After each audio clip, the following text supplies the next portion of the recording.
Que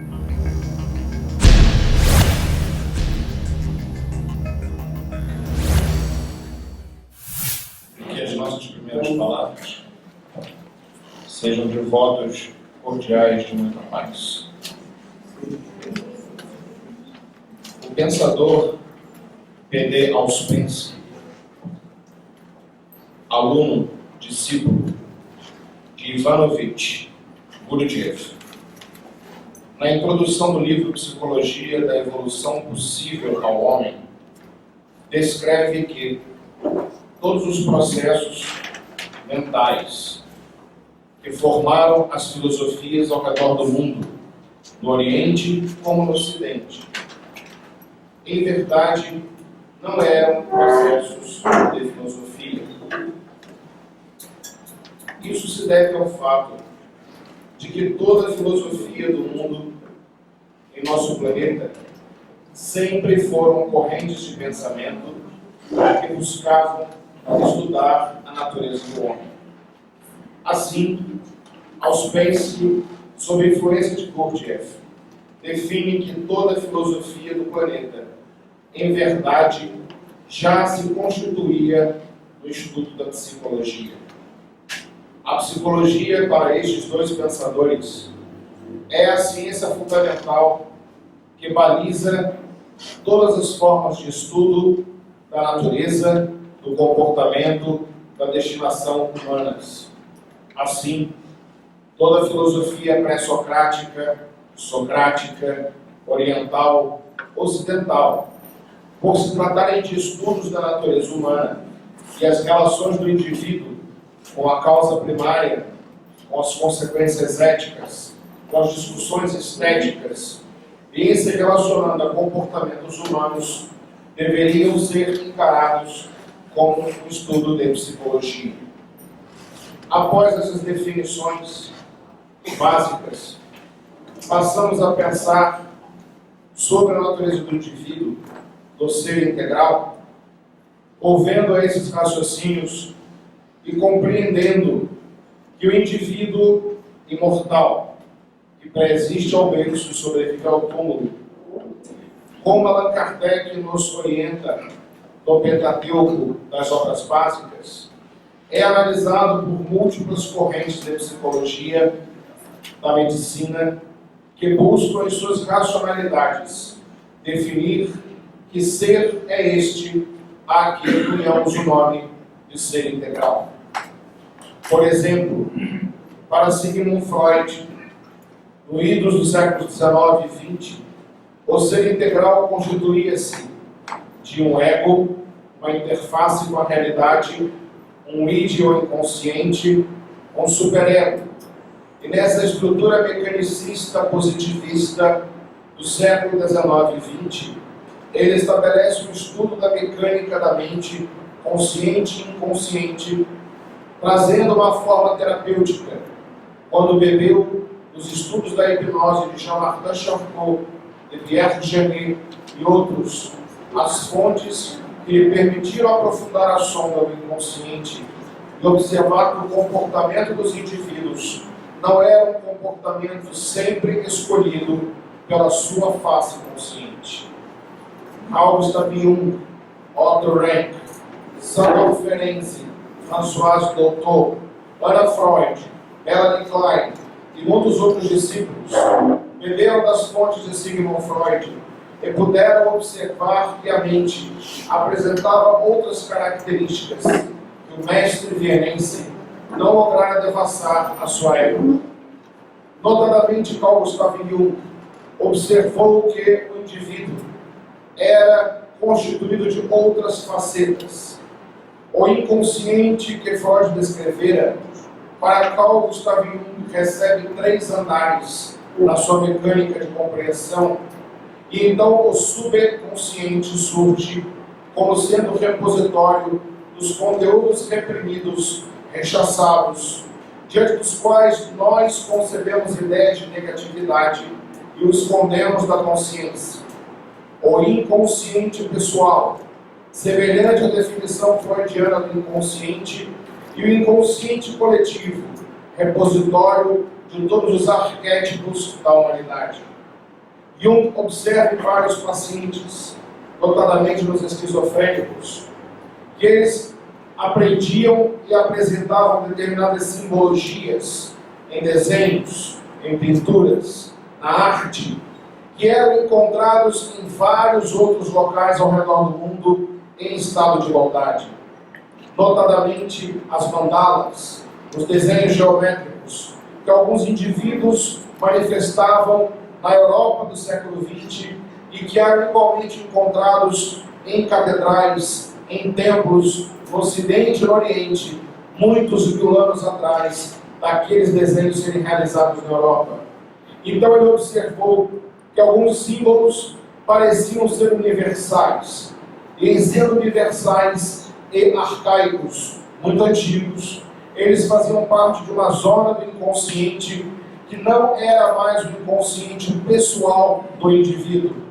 Não era a profundeza das memórias, dos elementos psíquicos daquele indivíduo em evolução desde o berço, mas era o resultado da evolução de toda a humanidade, como se todos pudessem beber nessa fonte inexaurível de simbolismos, elementos fundamentais a partir dos quais deveria construir todo o arcabouço mental.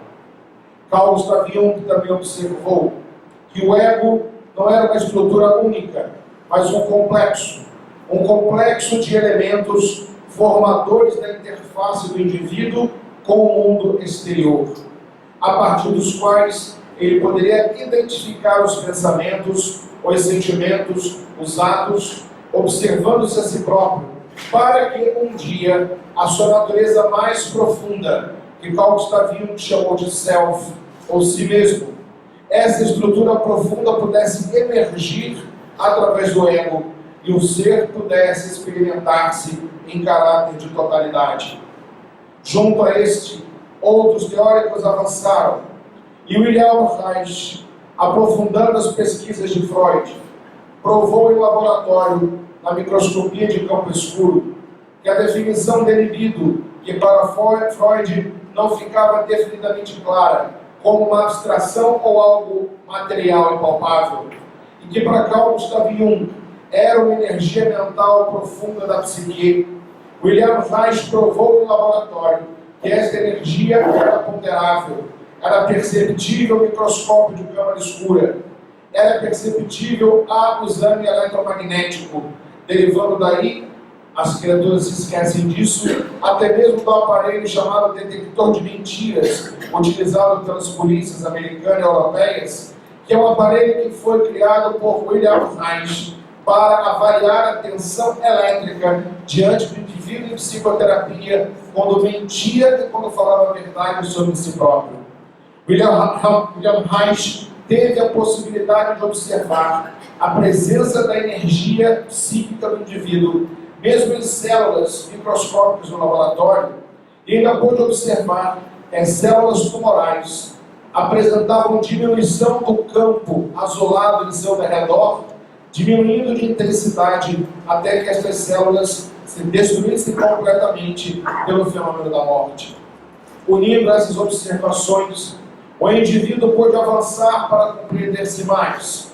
E John Pierracos, discípulo de Wilhelm Reich, que estudou a psicologia analítica junguiana, a psicanálise, e aprofundou os entendimentos da análise do caráter, da organoterapia de Reich, uniu esses aspectos e observou que o indivíduo não era somente a energia psíquica, nem somente a libido, nem somente a sua corporeidade.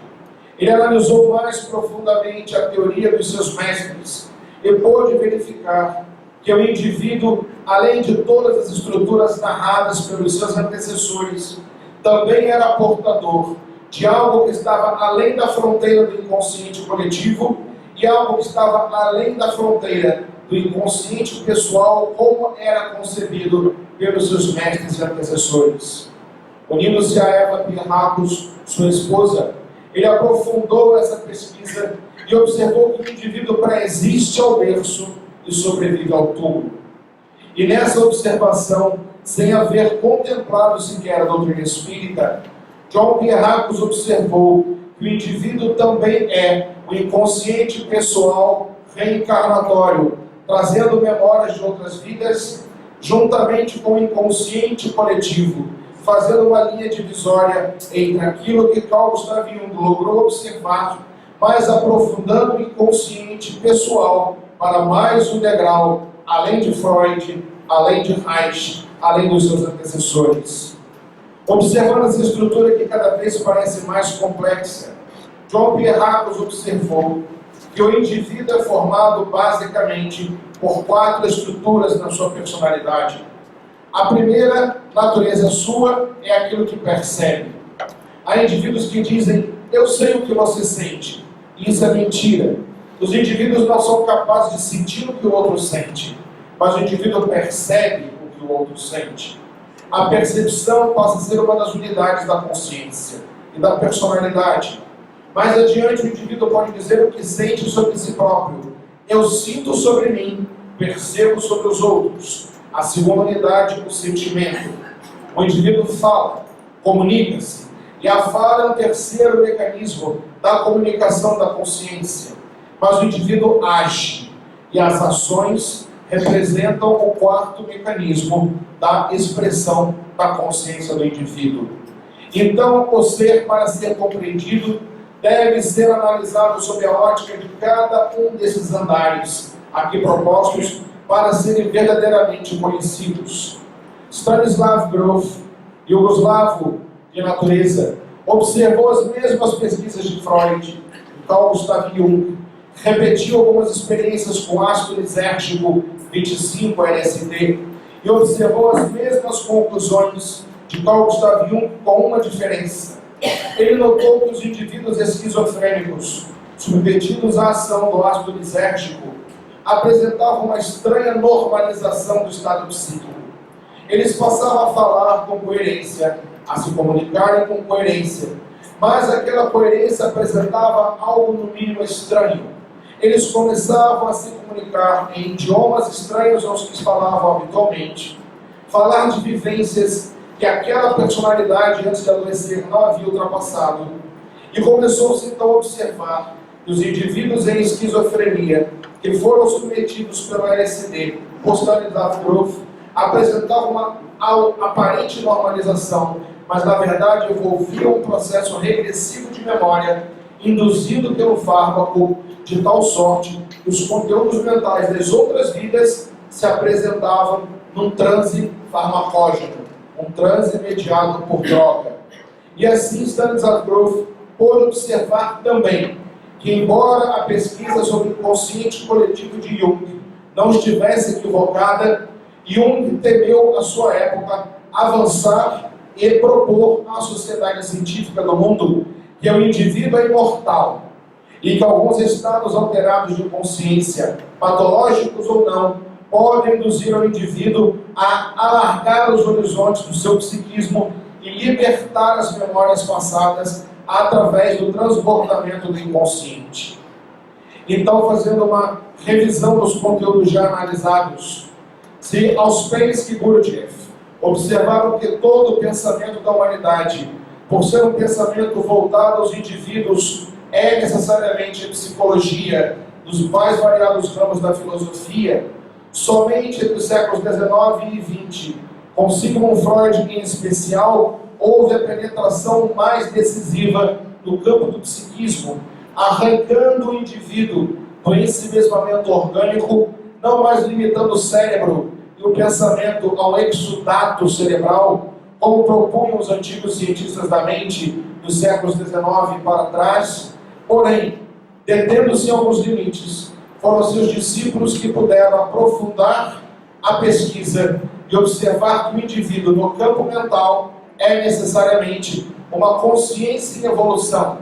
Mas esta consciência, para ser melhor compreendida na sua dinâmica e no seu funcionamento, apresenta os degraus que ora apresentamos. A face mais externa, a personalidade, composta por aquilo que o indivíduo percebe, por aquilo que o indivíduo pensa, por aquilo que o indivíduo sente, por aquilo que o indivíduo executa ou age. Esta é a personalidade. A persona que Jung descreve apresenta-se uma máscara sobre essa estrutura para ser aceitável ao mundo.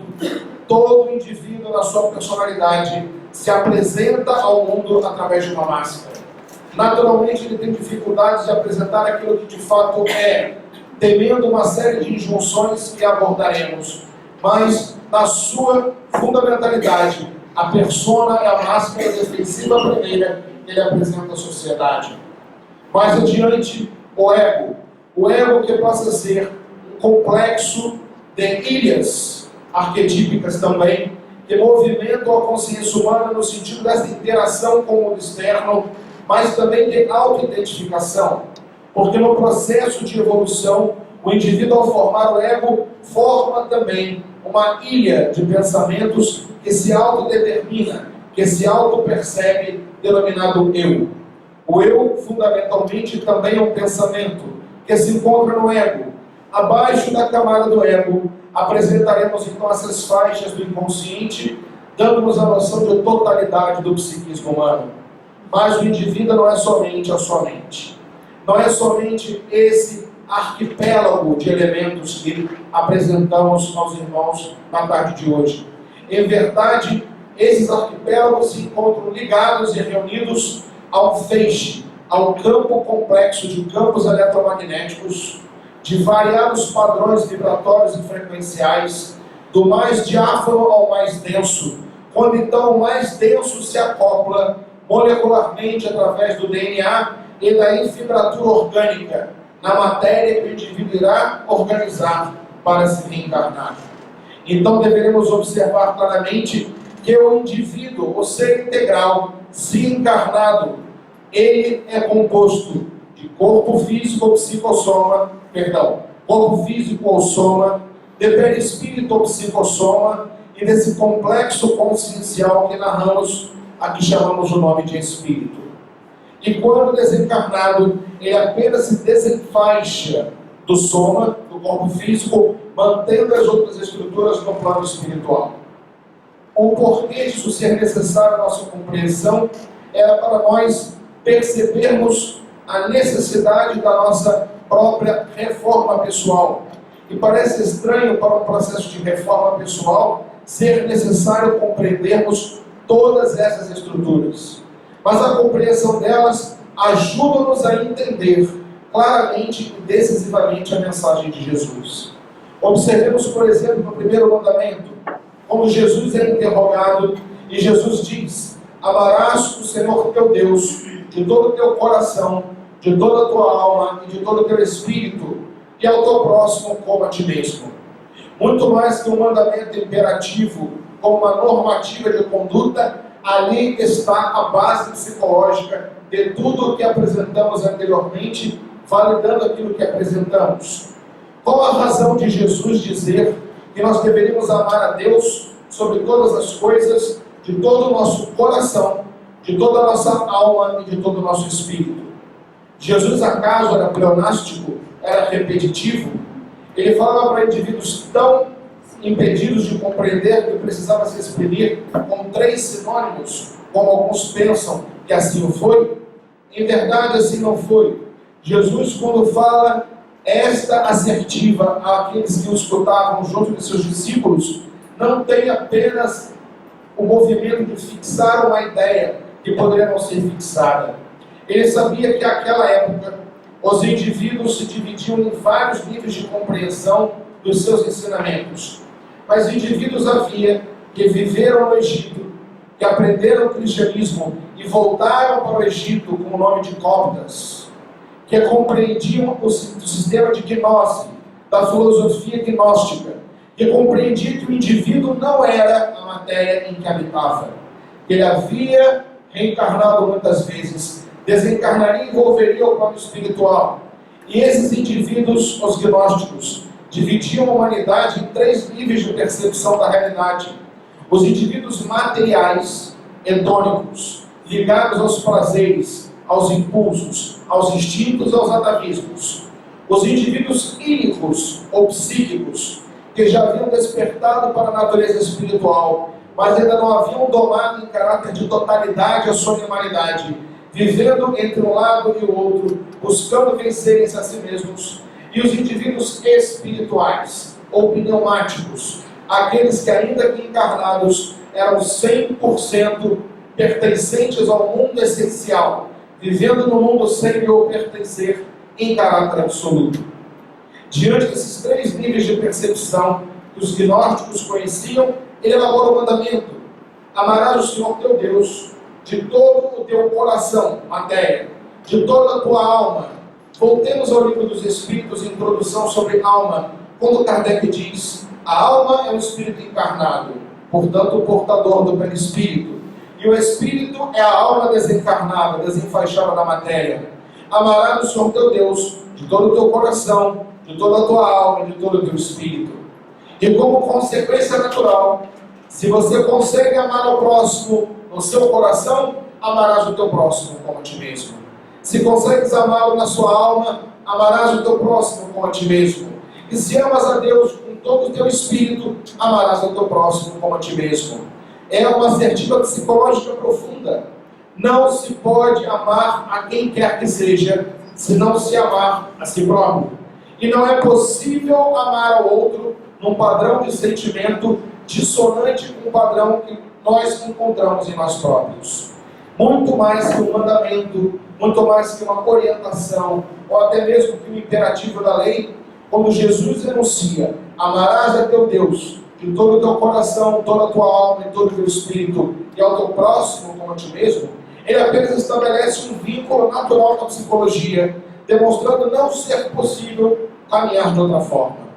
Mas os psicologistas do futuro haveriam de desdobrar esse ensinamento de Jesus para que nós compreendêssemos nessa unidade do ser integral essa lei que nós nos negamos a aprender, nós fugimos de a apreender e acabamos reencarnando sucessivas vezes para que através da dor despertemos para algo que dependeria do nosso esforço e do nosso amor para despertar.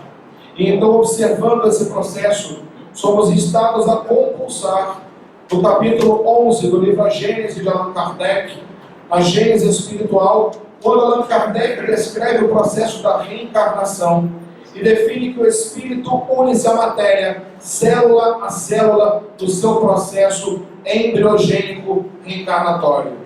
Qual a razão deste fato ocorrer? Por que é necessário que isto aconteça? Vamos encontrar a complementação disso exatamente quando William Reich, que se considerava ateu e materialista à sua época, mas que era capaz de dizer que somente o amor, o trabalho, deveriam governar a vida dos seres humanos e não somente sugeri-los e orientá-los, William Reich observou claramente que todo indivíduo que nasce nesse orbe passa necessariamente por grandes dificuldades. Todo indivíduo que nasce passa por provas, dores e limitações. Vamos dar um pequeno exemplo. O indivíduo vai nascer, estava ali sendo gestado alguns meses no útero de sua mãe, alguns 9, alguns 8, alguns menos. O indivíduo que está sendo gestado sofrerá todas as intempéries que a sua genitora sofrer. Se ela tiver ansiedade, ele sofrerá o pulso da ansiedade. Se ela tiver depressão, ele sofrerá depressão. Se ela sofrer um acidente físico, ele sofrerá o impacto do trauma sofrido pela sua genitora. Então, ser gerado não é uma situação absolutamente tranquila. Os indivíduos acreditam que no útero está tudo silencioso, mas não é verdade. Se utilizarmos o topógrafo, vamos observar o extremo ruído que acontece no intraútero. Então, a criança que está sendo gestada, ela atravessa experiências que começam a formar a estrutura do seu campo mental. Ela pode não conseguir se comunicar verbalmente conosco, mas ela começa a perceber o ambiente de redor, começa a sentir a influência do ambiente e começa a estabelecer um contato psíquico com esse ambiente. E quando o indivíduo nasce, ele sai de um ruído conhecido para um ruído desconhecido, do escuro, da penumbra, para a luz intensa do centro cirúrgico. E o indivíduo diz que isso é vida. O indivíduo sai do útero, palmada, luz, sons diferentes e dizem bem-vindo à vida. Aí o médico enfia uma sonda pelo nariz da criança para aspirar o conteúdo. Outro brinca com a criança. Parece ameaçador, não quero nascer, eu quero voltar, mas não dá tempo. Já está do lado de fora. E aí a criança apresenta o primeiro choque, fecha os olhos e faz uma formação mental de defesa quando ela não quer contactar o mundo porque o mundo a agride. Isso já é um trauma inicial, entre outros traumas que vão se associando ao longo da evolução daquele indivíduo. Então, quando William Reich observou isso nos indivíduos desde a tenra infância, ele pôde rever o pensamento de Freud e analisar que todo indivíduo essencialmente é amor. Todo indivíduo é essencialmente amor, mas quando vem para o mundo, ele encontra forças contrárias à sua essência amorosa. E essas forças contrárias à sua essência amorosa imprimem um trauma. E é natural a todo ser vivo, não somente aos seres humanos, que diante da ameaça, ele apresente duas forças essenciais. A primeira força, o medo, fale recuar diante da agressão. Mas ele percebe que aquela agressão pode ameaçar a vida, e ele veio para a vida, ele gera uma reação psíquica natural chamada raiva, em que ele protesta contra a morte, ele protesta a favor da vida. E esse bebê que nasce começa a protestar. Ele está lá no berço, percebe-se sozinho, fica rubro, chora de forma irritada, não derrama lágrima, e o indivíduo vai vê-lo e observa aquele bebê aparentemente frágil, rígido, irritado, chorando de forma intempestiva. Se ele é recebido com carinho naquele momento, se ele é levado para a amamentação, para um carinho, aquelas forças da raiva podem se dissolver. E ele irá aprender que, no momento em que tiver raiva, ele será compensado com aquilo que lhe falta. Mas a maioria dos indivíduos não é compensado nesta hora. Alguns pais observam a criança e dizem, deixa chorar para ele aprender, ele tem que parar de chorar. E aí o indivíduo começa a aprender que chorar não é exatamente agradável aos seres humanos adultos. De repente, um outro gesto é mais atraente. E no momento em que esse outro gesto é estabelecido, ou algum som, alguma brincadeira, que para a criança não é uma brincadeira, é uma tentativa de defesa, em que o adulto é seduzido, a criança aprende que manipular é mais rentável do que expressar a raiva. E então o indivíduo quebra o seu ego em 3 estruturas. O ego infantil, com as manifestações egóicas infantis, de manipulação, em que ele consegue perceber o que pode ser dado em barganha para ter a atenção e o afeto que lhe falta.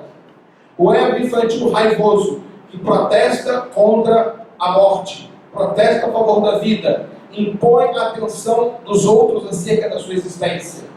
E o ego infantil ferido, da criança que queria ser amada e não foi recebida dessa forma. Essa estrutura egóica primeira vai se manter no indivíduo não raro durante toda a sua reencarnação. Raros são aqueles que conseguem um processo psicoterapêutico para se darem conta dessa natureza egóica infantil, fazendo com que o ego manipulador desça o andar até o ego raivoso, e o ego infantil raivoso se canse e se esgote de tanto enraivecer e permita que a dor primordial venha à tona, para que ele compreenda as suas dores verdadeiras, os seus elementos fundamentais, ressignificando a sua própria existência. E nesse processo, William Reich observa que o indivíduo cresce nesse ordenamento egóico, com todas as informações do inconsciente, como Freud observara, mas o seu corpo é dotado de capacidade psíquica. William Reich avançou muito além de Freud, porque observou que o nosso corpo não pensa somente pelo cérebro e não sente somente pelo cérebro. Todo o corpo pensa, todo o corpo sente. Todas as estruturas unicelulares, dotadas de um psiquismo fundamental, são capazes de registrar as memórias traumáticas da consciência. Então somos uma consciência regente, envoltos por miríades de consciências fundamentais que evoluem junto de nós e através de nós. E a partir desse processo, essas consciências primárias adquirem evolução, mas nos fornecem elementos acerca dos nossos próprios traumas. Então, se nós sofremos um abuso sexual na infância, se nós sofremos uma agressão física, se nós sofremos um abandono, esses registros não ficam somente guardados na memória dita cerebral, mas sim numa memória mais profunda e corporal, que Reich conseguia mobilizar no seu consultório, provocando alguns momentos de dor em determinadas estruturas do corpo do indivíduo. Ele observou que algumas musculaturas eram responsáveis por deter o choro, que alguns tipos de respiração eram características dos indivíduos que não queriam perceber os próprios sentimentos. Ele observou que determinadas formas físicas eram assim configuradas, não por uma questão genética, mas porque determinados traumas mentais forneciam elementos eletromagnéticos para que os corpos se desenvolvessem em determinados formatos, dando assim a origem à análise do caráter. Ele era capaz de observar o indivíduo andando e perceber as estruturas fundamentais que formaram o ego infantil do indivíduo e assim as defesas diante das quais ele não ia se apresentar na sociedade como de fato era. Observou assim que os indivíduos apresentavam inúmeras defesas, mas elas se configuravam num número restrito, mas naturalmente como um acorde musical, em combinações diferentes em cada individualidade. Ele observou que indivíduos eram orais, anais, que eram indivíduos dotados da genitalidade e da fase de poder em desequilíbrio. Observando essas fases, ele também observou que Freud não havia percebido a fase ocular, uma fase arcaica anterior. Então o indivíduo é dotado basicamente de 5 defesas de personalidade. Essas 5 se mesclam entre si. Os indivíduos orais, mais redondinhos, flácidos, com a boca mais exposta. Os indivíduos anais, mais fechados, mais retraídos, que não desejam ser invadidos. Os indivíduos esquizoides, que tiveram o ferimento na área visual e não desejam estar aqui. São aqueles indivíduos que dizem: eu estou fora do meu ninho. Eu tenho que lidar com esses humanos como se eles não fossem. São dotados de capacidade mental profunda porque não querem se enraizar na matéria. Há os indivíduos genitais, que querem ter sucesso no trabalho, na sexualidade, mas não querem envolvimento emocional profundo. E finalmente os indivíduos afetados na fase infantil do poder, que se defendem psicopaticamente. Na dúvida eu minto, na dúvida eu controlo e eu comando. Essas 5 defesas aqui apenas resumidas, para nós não criarmos estereótipos e começarmos a analisar os outros na rua, o que não é possível nesse momento, mas que é uma atitude que nenhum de nós iria ter, porque o espírita não faz isso. Nós podemos observar que essas 5 defesas básicas vão se enraizando no indivíduo através do seu comportamento. Enquanto o indivíduo não é capaz de ressentir as dores que levaram ele a formar as defesas, ele não é capaz de retomar o prumo da sua própria existência. E aí compreendemos a necessidade da dor. A dor também é um elemento do ser integral. Porque somente a dor, como diz Pietro Baldi, é capaz de libertar o grito da alma, mediante o qual o ser se reconhece como indestrutível, e assim não há necessidade de nenhuma defesa. Somente a dor é capaz de afrouxar as 5 defesas, permitindo à consciência saltar, enxergar essas defesas, como elas se organizaram, e o indivíduo se tornará independente das defesas. Isso não significa que as defesas não estarão lá. Elas sempre estarão, porque foram traumas. Elas são uma amostra na madeira. Elas não são o último corte do machado que derrubou a árvore, mas o somatório de todas as tentativas. Então não se poderá apagar a memória do trauma, mas se poderá tornar independente em relação ao trauma. E John Pierracos, na sua intuição, percebeu uma coisa muito clara. Quando Reich descrevia isso como trauma e caráter neurótico, Pierracos observou que todo indivíduo era dotado disso, que isso não era possível a nenhum ser humano se alijar. Todos os reencarnantes apresentam traumas. Então Pierracos teve aquilo que falamos em Gíria, no Rio de Janeiro, uma grande sacação. Ele observou que todos os traumas do indivíduo que formam as defesas do ego são, em verdade, arquétipos evolutivos da alma. São os arquétipos mínimos e necessários a partir do qual o indivíduo organiza o seu caráter para enfrentar a sua encarnação. Então, aquele indivíduo que reencarna numa família com um pai em desafio, com uma mãe ausente, que sofre determinados fatos na sua infância, como resgate de vidas passadas, através da expiação, aqueles traumas estão também fornecendo elementos para formatar o psiquismo do indivíduo, para a partir dali ele começar a sua reencarnação. É a partir dali que ele lança uma pergunta à vida. É a partir dali que ele questiona o que ele está fazendo no mundo e qual o lugar dele no universo. Cada um de nós tem uma pergunta individual. Cada um de nós atravessou um trauma específico.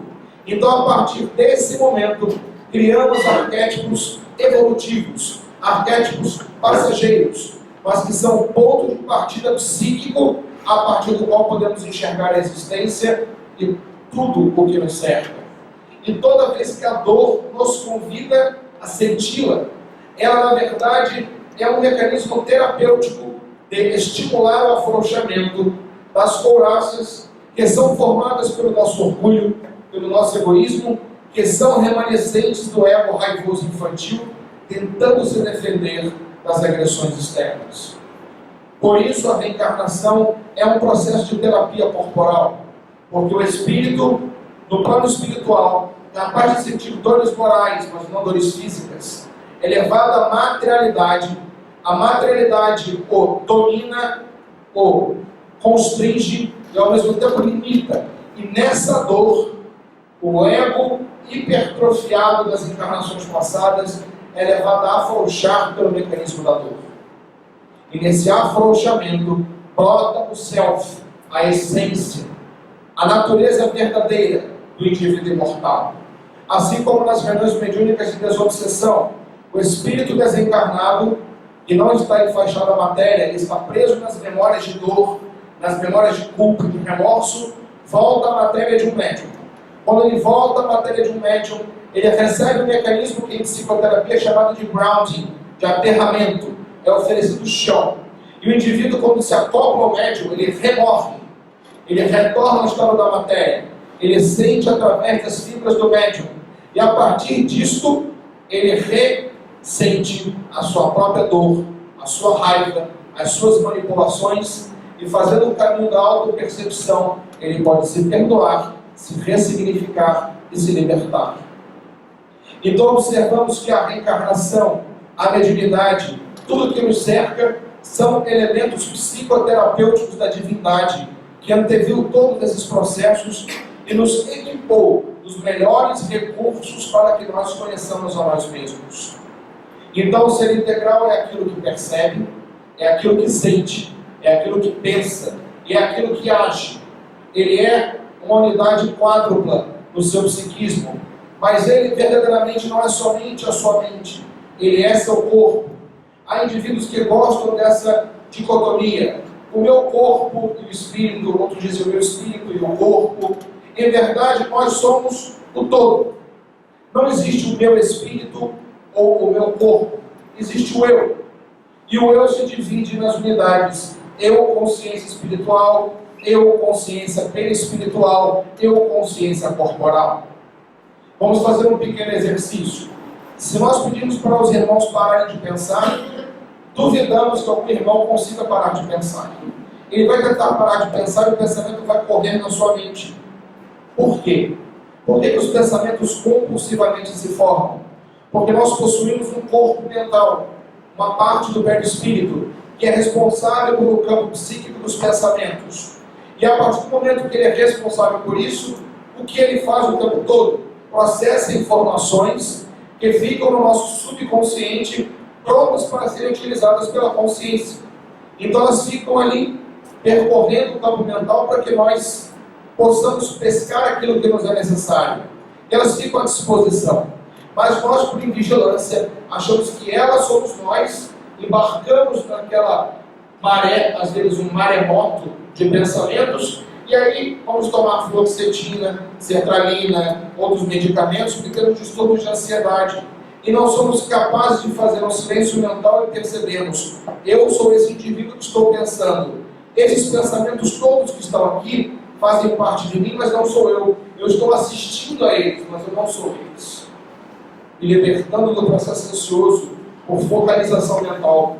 Nós vivemos tão distraídos de nós mesmos que que nós acreditamos que nós somos toda essa avalanche de pensamentos, esse tsunami de ideias, quando na verdade nós somos aquele que os persegue. Há indivíduos engraçados que dizem: nossa, eu percebi que eu estava pensando. É verdade, você não percebeu o que estava pensando, você percebeu a avalanche. E quando percebeu, isso é um pensamento, não os outros. Os outros eram apenas ideias que estavam correndo, mas os sentimentos são da mesma natureza. Nós sentimos uma série de coisas. Alguém decide gostar de alguém ou não gostar de alguém. Hoje eu vou gostar muito de tal pessoa. Hoje eu não quero mais gostar de tal pessoa. O sentimento acontece. E quando ele acontece, você vê o que faz com ele. Por isso, Paulo Gustavo dizia: ninguém é responsável pelos sentimentos que tem, mas é responsável pelos atos que deflagra pelos sentimentos que tem. Porque os sentimentos brotam. Então, quando alguém diz eu sinto, é estranho. Porque nós sentimos, sim, nos pegamos carona e vamos embora com o sentimento. Mas quando ele brota através de nós, não de nós. Então é necessário que o indivíduo perceba essa complexidade da sua natureza, para não cair no embuste das suas próprias questões. Não é possível parar de pensar, não é possível parar de sentir, mas é possível perceber o que se sente e perceber o que se pensa, para daí agirmos de acordo com a nossa consciência. Por isso os indivíduos são tão complicados e não somente complexos, porque percebem uma coisa, mas sentem outra. Pensam uma coisa, sentem outra, percebem a terceira, a ação é uma desgraça. Porque é natural e sem congruência das 4 unidades, não caminhamos de acordo com a nossa própria consciência. Para caminharmos de acordo com a nossa consciência, a percepção deve perceber o que se sente, perceber o que se pensa e unir. E nessa união, decidir a ação adequada diante disso, e não apenas reagir. Por essa razão, o ser integral é tão complexo para ser compreendido. Allan Kardec, na questão 621 do Livro dos Espíritos, propôs aos espíritos qual deveria ser a chave do indivíduo para domar as suas inclinações e vencer as tentações do mal. E os espíritos foram claros a nos dizer que deveríamos conhecer a nós mesmos. Perdão, questão 919. Um sábio da antiguidade falou: disse: conhece-te a ti mesmo.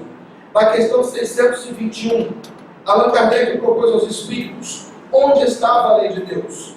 Na consciência. Ali está deflagrado. Nessas 2 perguntas e respostas do Livro dos Espíritos, encontramos o essencial do entendimento desse ser integral. Porque se não é possível o indivíduo conhecer-se na sua complexidade, ele não será capaz de identificar se as suas percepções, se seus sentimentos, se seus pensamentos estão em adequação com o self, com os níveis profundos da consciência. E, portanto, todas as ações serão parcialmente equivocadas, parcialmente corretas.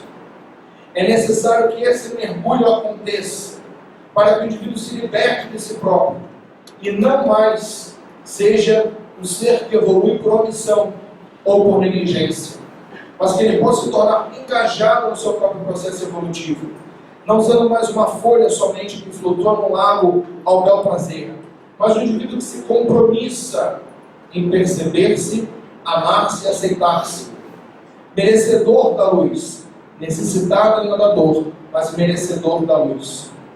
Vamos interromper a nossa oração e pedir aos irmãos que apresentem as suas questões para nós.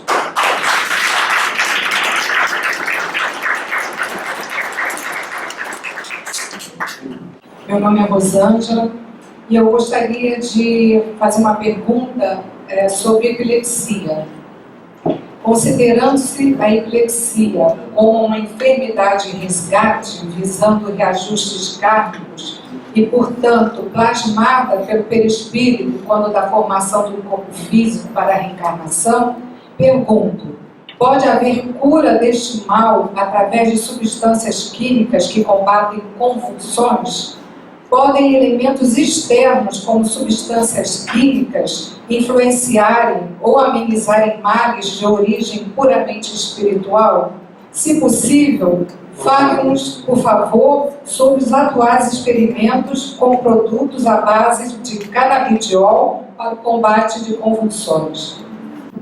Em primeiro lugar, se a enfermidade fosse apenas espiritual e devesse ser tratada somente por vias espirituais, ela não estaria no nosso corpo físico, causando algumas limitações. Como nós colocamos, o ser integral, ele é o espírito, o seu perispírito e a sua matéria enquanto encarnado. E desencarnado desenfaixa-se do corpo físico. A epilepsia é uma desordem eletromagnética do cérebro e também química, que geralmente acomete indivíduos comprometidos em outras vidas e que traz esses distúrbios elétricos nas mais variadas áreas do cérebro. Como tal, eles merecem abordagem médica adequada a partir da segunda crise. A primeira crise nunca é medicada, pelo menos não deve ser, mas se o indivíduo apresenta 2 ou mais crises convulsivas dos vários tipos que existem, eles merecem a abordagem química para neutralizar a questão elétrica que promove o distúrbio. Isso porque os anticonvulsivantes equilibram os terminais eletromagnéticos e eletroquímicos do cérebro, impedindo a tempestade elétrica que promove as crises e que afeta os indivíduos, podendo até levar à morte, num acidente, num trauma crânioencefálico, em outras questões que podem ocorrer junto do processo convulsivo. A homeopatia também pode ser utilizada para o processo convulsivo, desde que o homeopata tenha condições de realmente avaliar esse paciente e promover medicamentos que estabilizem os terminais cerebrais do indivíduo. Quanto à questão do canabidiol, a cannabis sativa, que também faz parte da farmacopeia homeopática, é um excelente anticonvulsivante, mas em doses equivocadas pode também levar à convulsão por hipoglicemia. Então, na verdade, a cannabis sativa, enquanto medicamento, ela pode ser utilizada nos indivíduos como qualquer outra droga, até porque a diferença entre a droga e o veneno é a dose. Qualquer medicamento psiquiátrico mal utilizado pode promover tantos danos quanto qualquer outra droga.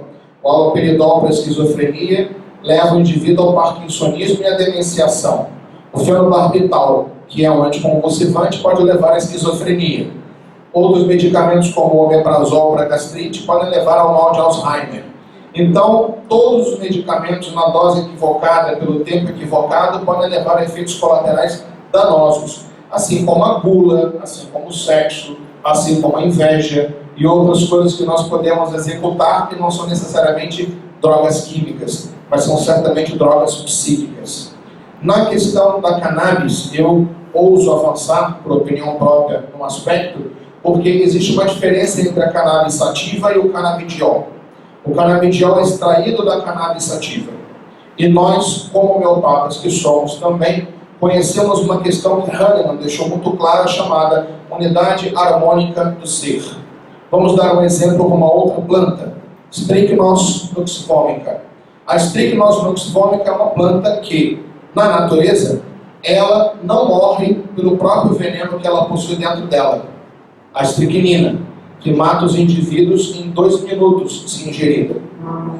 O nosso antigo histórico fanático Jim Jones utilizou estricnina e matou uma população inteira por suicídio, incluindo a si próprio. A estricnina é extremamente letal, mas na planta nuxivomica ela não provoca a morte da própria planta, porque a planta possui outros elementos que neutralizam o veneno. E quando você acelera as partículas daquela planta no acelerador dentro de uma farmácia homeopática, você produz a nuxivomica dinamizada que tem poder desintoxicante de venenos, entre outras funções.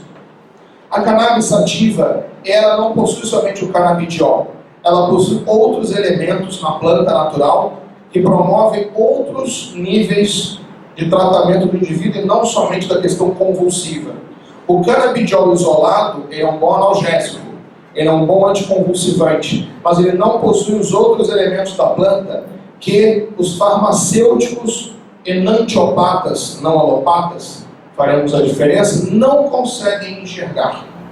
Enquanto a farmácia que nós concebemos, os farmacêuticos, não avançarem no estudo da química quântica e dos elementos do campo eletromagnético do perispírito, nós ainda teremos medicamentos que não funcionam em plenitude, que sempre vão consertar algo, danificando um outro algo. A mesma coisa aconteceu com o Euphorbia tirocae, o Aveloz. Alguns indivíduos no Brasil fizeram experiência somente com o éster de Forbol, que é o elemento ativo contra câncer e contra o HIV. Ele inibe algumas células que promovem a formação tumoral e a replicação do HIV. Nós observamos aqui na Freicaneca 94, no Instituto Hahnemann do Brasil, cargas virais de HIV sendo zeradas com infectologistas acompanhando e retirando o coquetel. O indivíduo ficava tão bem que não precisava do coquetel. E o que acontece? Começaram a fazer experiências só com essa de Forbol, não com a planta inteira. Os indivíduos melhoraram também do processo da infecção por HIV, mas apresentavam vômitos, diarreias, mal-estares, dores e não apresentavam com a planta inteira. Então a unidade harmônica do ser precisa ser respeitada. As linhas de pesquisa farmacêuticas, fitoterápicas e homeopáticas precisavam de diálogo, mas infelizmente as cátedras científicas são mais portas para vários egos do que para vários selves. O dia que os selves, não a foto, o dia que os selves se comunicarem, talvez tenhamos uma medicina mais evoluída.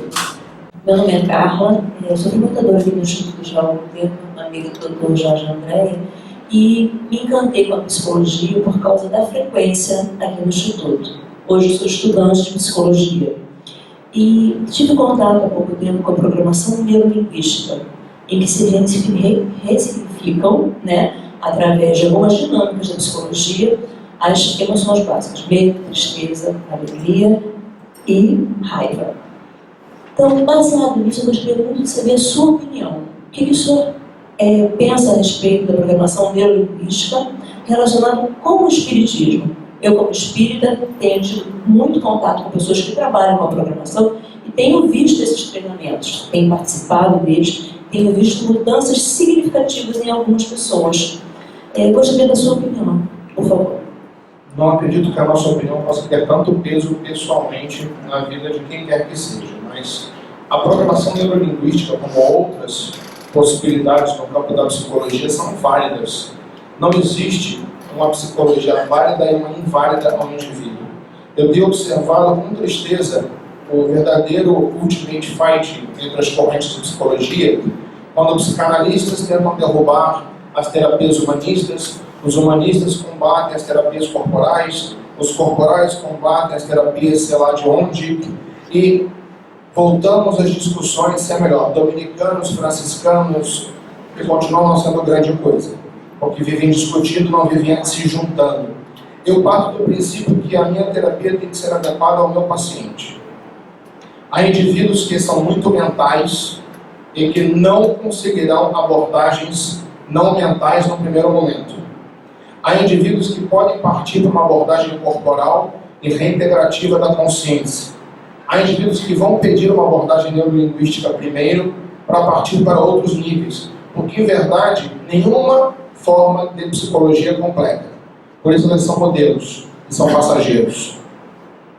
A psicanálise, por exemplo, como o próprio Chico Xavier enunciou no Pinga Fogo, já algumas décadas atrás, a psicanálise ela veio à Terra através de Freud e dos seus discípulos por um fator muito simples. Como nós somos muito ligados aos atavismos, aos instintos animais, era necessária uma forma de abordagem psicológica que pudesse ajudar a canalização da animalidade para um nível mental superior. Então, alguns indivíduos que seguem, por exemplo, o behaviorismo radical ou a cognitivo-comportamental, estão inadequados? Não, não estão.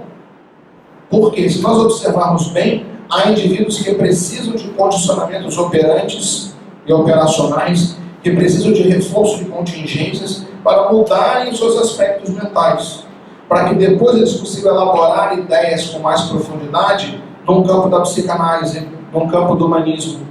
Mas também posso perceber que a cognição deles pode ser estimulada por uma programação neurolinguística que não deixe de ser uma abordagem cognitivo-comportamental, fazendo com que eles se redefinam de uma outra forma diferente do que Skinner propôs. Então, na verdade, a pergunta fundamental não é se é boa ou se é ruim, mas se ela está adequada ao paciente que está à sua frente. Eu, por exemplo, eu sou homeopata de carteirinha, mas eu lido com pacientes que, quando eu falo de homeopatia, eu me sinto verde com antena escrito Polícia de Marte. Parece desenho animado. Então eu percebi que não adianta eu ter uma ferramenta poderosa para ajudar o meu paciente se ele não a entende e não fará o tratamento. Se o meu paciente só entende captopril para tratar a pressão arterial dele, não adianta utilizar Crataegus oxyacantha 12CH, ele vai olhar aquele palavrão em latim, não vai na farmácia fazer porque não é de graça, e não vai melhorar a pressão, vai infartar e vai desencarnar. Então eu tive que aprender ao longo do tempo a lidar não com a incapacidade técnica de ajudar, mas com a minha impotência de fazer com que o outro receba um download divino e entender que o que eu estou fazendo é bom. Ao passo que eu tenho pacientes que, se eu falar alopatia, eu apanho no consultório. Então, na verdade, a gente trata o paciente, não trata o ego da gente. E nesse tratamento do paciente, não do nosso ego, a gente tem que observar o que o paciente pede, o que ele necessita de nós. Eu posso ser um oceano, mas se só consegues beber um copo d'água e te der um oceano, eu afogo. Então tem que sempre perceber isso. Meu nome é Mônica e a minha pergunta é bem mais simples do que a das minhas colegas, mas é que numa determinada altura da sua palestra, o senhor relembrou os coptas ao tempo de Jesus e falou do entendimento e das tradições desses povos. Atualmente, a gente tem acompanhado as notícias de que eles ainda existem uma minoria e têm sido muito oprimidos.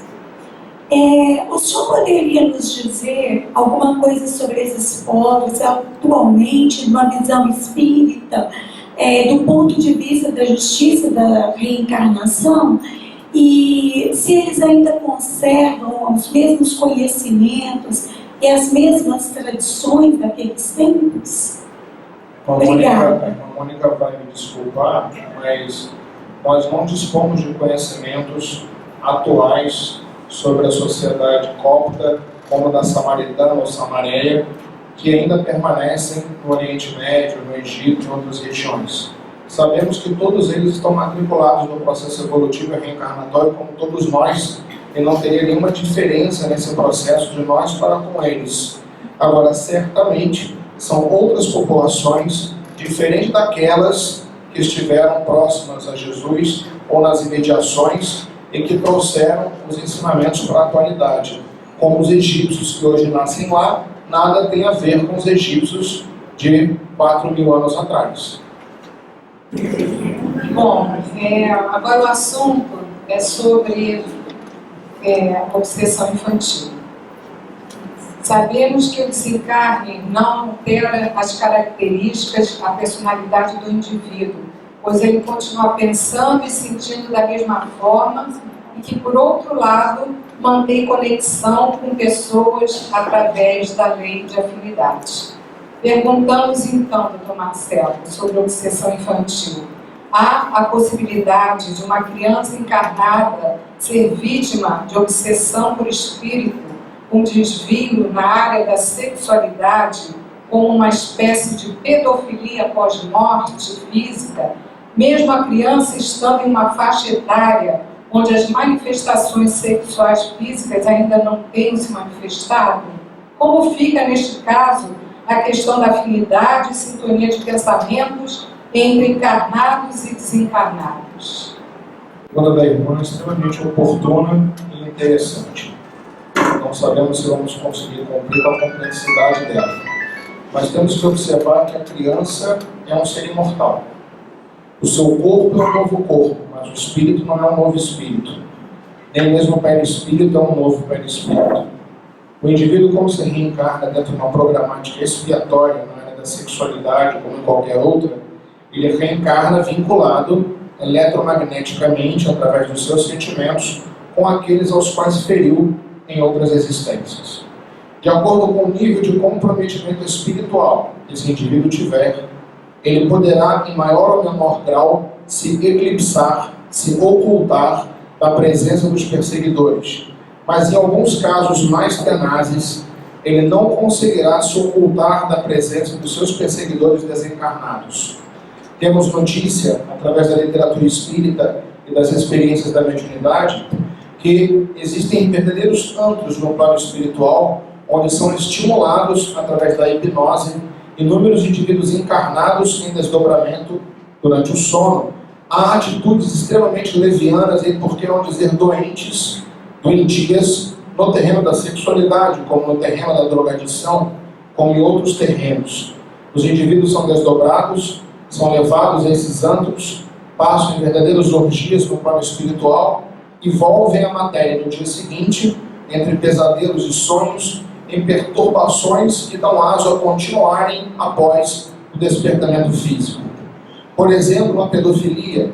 Temos notícias, não é uma regra, não é uma receita de bolo, mas temos notícias, por exemplo, que em determinadas regiões do plano espiritual inferior, indivíduos são levados por seus perseguidores a terem relações sexuais com indivíduos deformados, numa formatação assemelhada a anões, com rostos de crianças, para que a impressão psíquica no momento do despertamento seja obnubilada e o indivíduo confunda as relações que teve em desdobramento com a atração por indivíduos daquele mesmo tamanho físico, da mesma estatura e com o psiquismo infantil, dando casos de pedofilias muito doentias e avassaladoras, quando esses indivíduos, os pedófilos, são doentes espirituais graves, que necessitariam de intervenções médicas e psicológicas para a reabilitação, e não se sabe se uma única encarnação seria suficiente para os reabilitar, e não serem lançados diretamente às cadeias, onde novas e mais graves expiações vão ser geradas,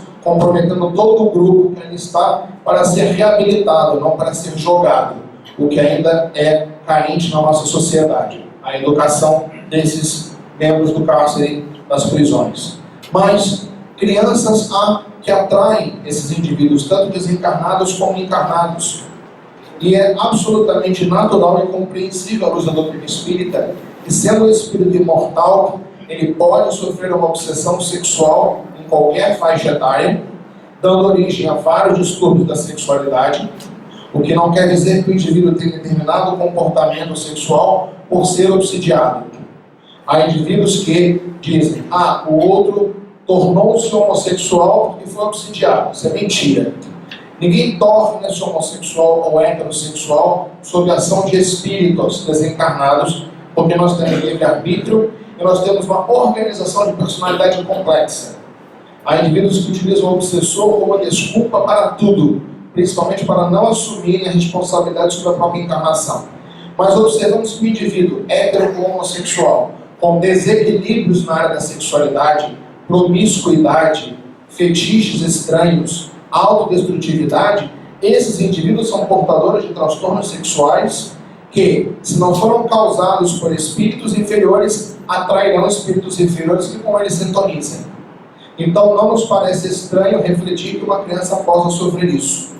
Nós observamos, por exemplo, um caso gravíssimo de obsessão em que uma mãe, ela estava se utilizando de crack, de cocaína no interior de São Paulo, drogando-se profundamente, e os mentores espirituais entenderam que o principal adversário desencarnado dela merecia reencarnar-se para que ele se reabilitasse.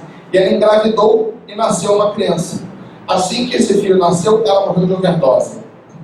E no momento da desencarnação por overdose, em que ela se percebeu fora da matéria, ela ainda conseguiu perceber naquela criança pequena um antigo adversário dos seus desdobramentos, dos seus pesadelos. Ela então iniciou uma vampirização contra a criança.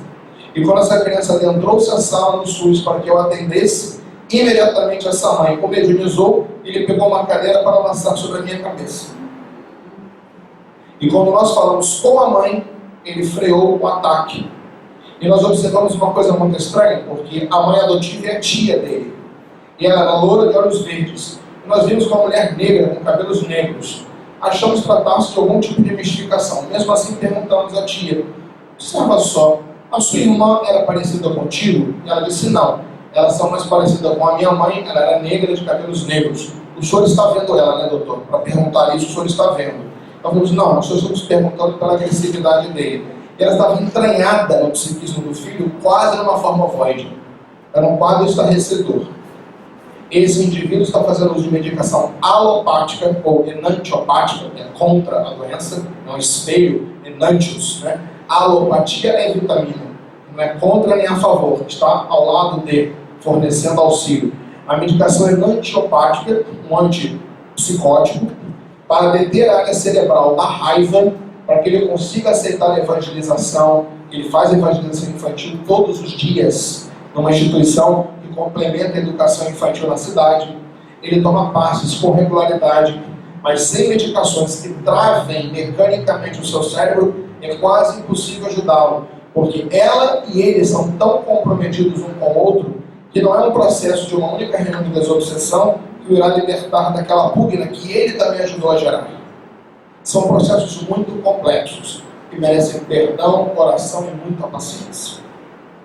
Queremos agradecer ao nosso Marcelo que nos trouxe essa estruturação completa que você nos deu,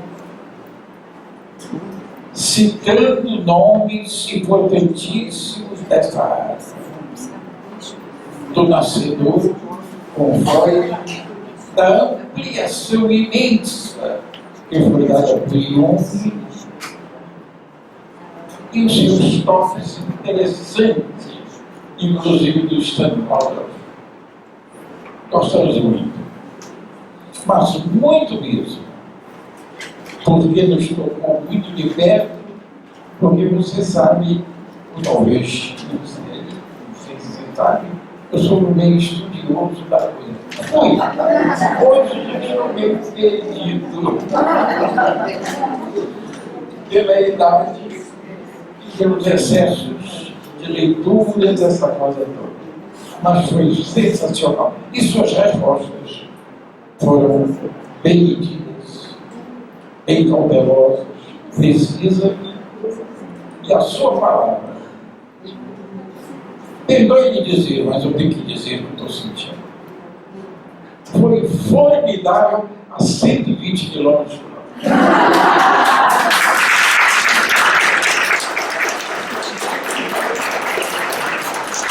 Mas, apesar disso, deu uma compreensão